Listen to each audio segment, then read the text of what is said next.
नमस्कार। आज मैं बात कर रही हूँ आदिवासी विमर्श पर।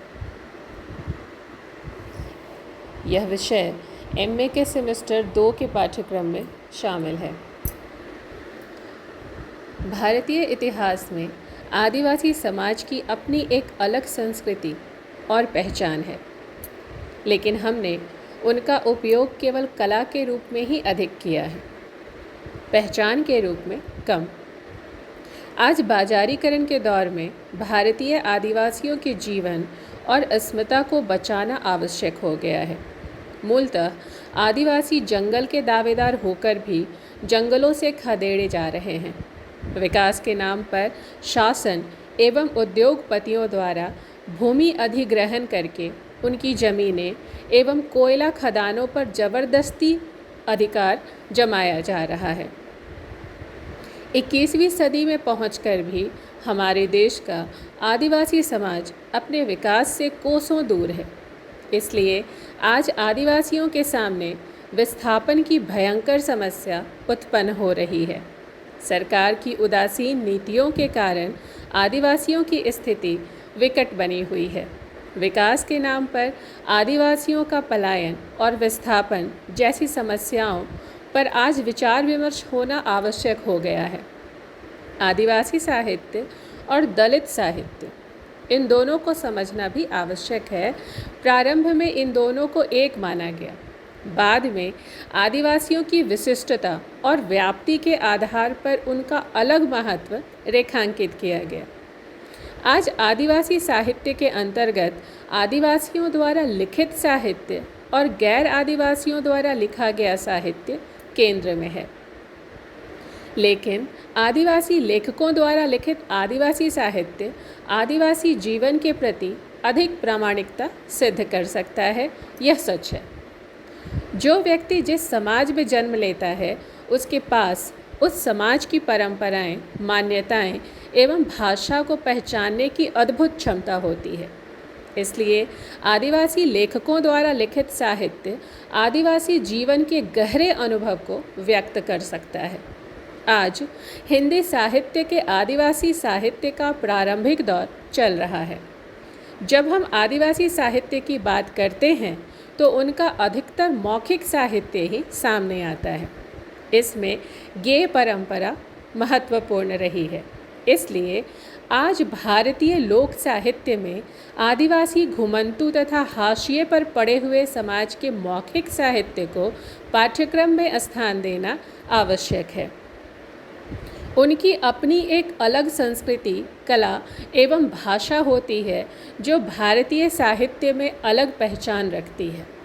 आधुनिक या समकालीन कविता की दृष्टि से देखें तो आंचलिक भाषाओं में जो कविताएं लिखी गई हैं, आदिवासी जीवन के विभिन्न पक्षों पर विचार करती हैं। लेकिन हिंदी भाषा में आदिवासी कविता अभी शुरुआती दौर में प्रवेश कर रही है। निर्मला पुतुल, रोज केरकट्टा, रमणिका गुप्ता जैसों ने आदिवासी साहित्य की ओर आलोचकों का ध्यान आकर्षित किया है। जसिंता केरकट्टा विशेष रूप से युवा कवित्रियों में स्थान बना चुकी हैं। रमणिका गुप्ता ने प्रादेशिक भाषाओं में लिखित साहित्य के अनुवाद के माध्यम से आदिवासी को प्रचारित और प्रसारित करने में महत्वपूर्ण योगदान दिया है। अनुज लुगुन की कविता भी इसमें महत्वपूर्ण स्थान रखती है। बाघ और सुगना मुंडा के माध्यम से वह आदिवासी समाज को चित्रित करते ही हैं, साथ ही साथ स्त्री सशक्तिकरण पर भी उन्होंने महत्वपूर्ण विचार रखे हैं। आदिवासी एवं गैर आदिवासी लेखकों के द्वारा जो साहित्य लिखा जा रहा है, उसमें आदिवासी जीवन का गहन अनुभव, विषय के अनुरूप भाषा का मुहावरा, प्रकृति का हास, मानवता के दुख, सुख, शोषण, विस्थापन सभी के संदर्भ आए हैं। विशेष रूप से आदिवासी अस्मिता के संकट को लेकर भी सभी साहित्यकार अपनी चिंता जाहिर करते हैं। आदिवासी भोले भाले होते ही हैं, उन्हें यह भी नहीं पता कि उन पर यह अस्मिता का संकट क्यों निर्मित हुआ है और इसके पीछे जो साजिश है उसके साजिशकर्ता कौन हैं। यह सच है कि आदिवासी कविता, उपन्यास, कहानी या अन्य विधाओं में आदिवासी साहित्य अपनी अलग पहचान रखते हुए भी व्यापक लोक के यथार्थ के निकट रहा है। अतः आज आदिवासी लेखन अपने प्रारंभिक दौर से आगे बढ़ रहा है। वह साहित्य की अन्य विधाओं में भी अपनी उपस्थिति दर्ज करा रहा है। भविष्य में आदिवासी साहित्य का कैनवास विस्तृत होने की संपूर्ण संभावना है।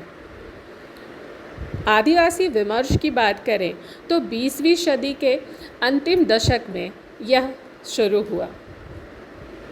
अस्मितामूलक यह विमर्श आदिवासियों को केंद्र में रखता है। जल, जंगल, जमीन और जीवन की चिंता करते आदिवासी। माना जाता है कि 1991 के बाद भारत में शुरू हुए उदारीकरण और मुक्त व्यापार की व्यवस्थाओं ने आदिम काल से संचित आदिवासियों की संपदा के लूट का रास्ता भी खोल दिया। विशाल एवं अत्यंत शक्तिशाली बहुराष्ट्रीय एवं देशी कंपनियों ने आदिवासी समाज को उनके जल, जंगल और ज़मीन से बेदखल कर दिया। इसने आदिवासी इलाकों में बड़े पैमाने पर विस्थापन को जन्म दिया। बड़ी संख्या में झारखंड, छत्तीसगढ़, दार्जिलिंग आदि इलाकों से लोग बड़े महानगरों जैसे दिल्ली, कोलकाता आदि में आने को विवश हुए। रणेंद्र जी का उपन्यास है ग्लोबल गांव का देवता या गायब होता देश। इन दोनों उपन्यासों में आदिवासियों की समस्या पर प्रकाश डाला गया है।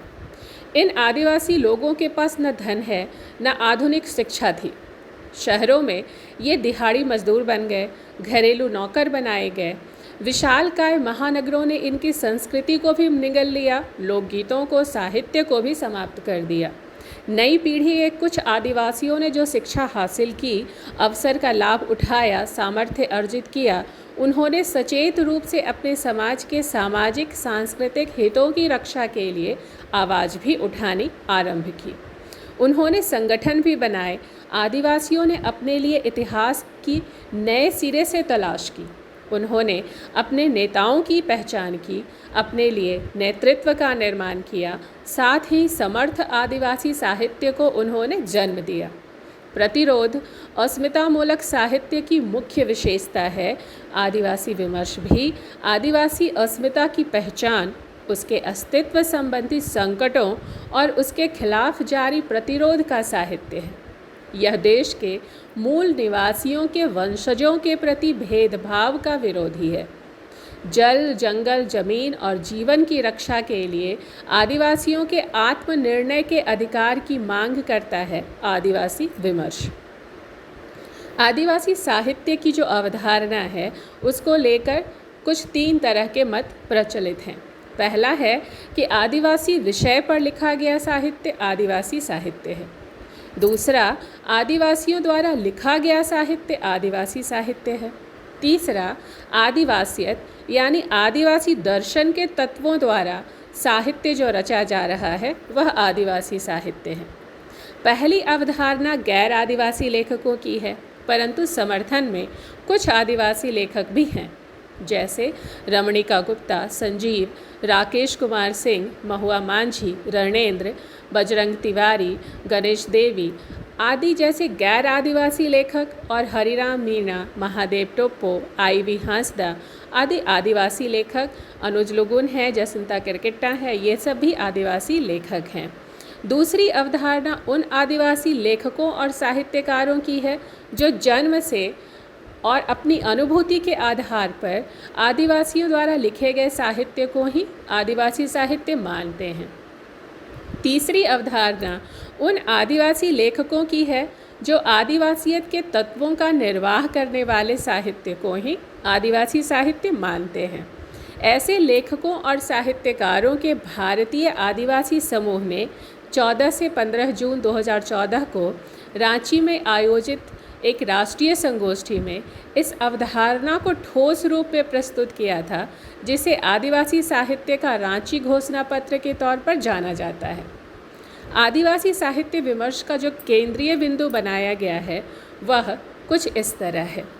प्रकृति की लय, ताल और संगीत का जो अनुसरण करता हो, जो प्रकृति और प्रेम के आत्मीय संबंध और गरिमा का सम्मान करता हो, जिसमें पुरखों और पूर्वजों के ज्ञान विज्ञान कला कौशल और इंसानी बेहतरी के अनुभवों के प्रति आभार हो, जो समूचे जीव जगत की अवहेलना नहीं करे, जो धन लोलुप और बाजारवादी हिंसा और लालसा को नकारता हो, जिसमें जीवन के प्रति आनंदमयी अदम्य जिजीविषा हो, जिसमें सृष्टि और समष्टि के प्रति कृतज्ञता का भाव हो, जो धरती को संसाधन की बजाय माँ मानकर उसके बचाव और रचाव के लिए खुद को उसका संरक्षक मानता हो, जिसमें रंग नस्ल लिंग धर्म आदि का विशेष आग्रह नहीं हो, जो हर तरह की गैर बराबरी के खिलाफ हो, जो भाषाई और सांस्कृतिक विविधता